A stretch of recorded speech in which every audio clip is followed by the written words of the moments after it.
America is growing, not just in the literal sense of population and economy. I mean physically. America is now the fattest country in the world, just above Mexico, and this epidemic is beginning at the building block of America's education. Today I'm going to discuss what overweight and obesity are, what the repercussions are for being overweight or obese, and how healthy eating habits are now a large focus for today's schools. What classifies a person as being obese or overweight? Obesity is classified as having excess body weight for a particular height from fat, muscle, bone, water, or a combination of these factors. Overweight is classified as having excess body fat. Here's an example here of an obese person. And here we have an overweight person.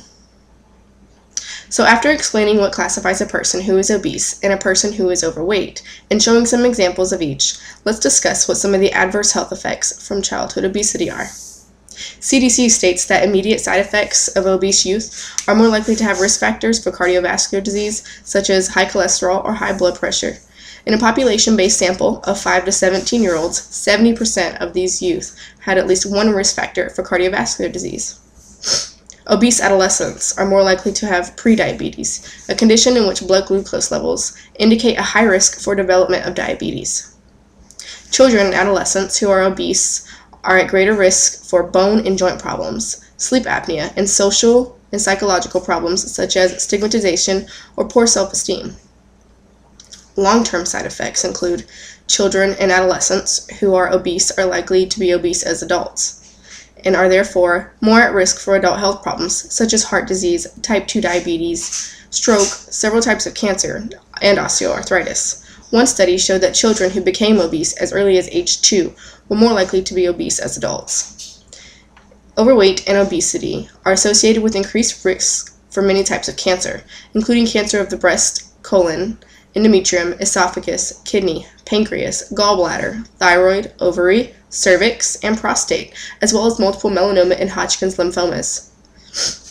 Now that we have discussed what classifies someone as being obese or overweight, and what the adverse health effects are for childhood obesity, let's discuss how healthy eating habits begin at early age and their foundation is laid in school and at home.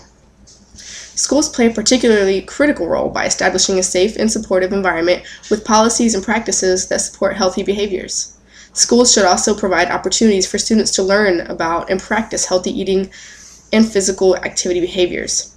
Vending machines in schools have been a hot topic for years. The argument is that it promotes unhealthy snacking in between meals. Some states have banned soda machines on school grounds, and they dish out hefty fines for those who have them. The federal government requires that every local educational agency that participates in federal school meal programs have a school wellness policy. As outlined in the Healthy Hunger Free Act Kids of 2010, the policy includes goals for nutrition, promotion, and education, physical activity, and other school-based activities that promote student wellness and nutrition guidelines that promote student health and reduce childhood obesity for all foods available at schools. Now we can see how the changes made in schools are geared to prevent this epidemic and set our children up for successful, healthy lives. We have gone over what classifies an individual as obese or overweight, what are the adverse side effects of being one of these, and how schools are gearing their nutritional programs towards the prevention of this. 2/3 of adults and nearly 1 in 3 children are overweight or obese. With all the information that has been presented, I hope I have started an epidemic of knowledge and awareness about America's issue. Thank you.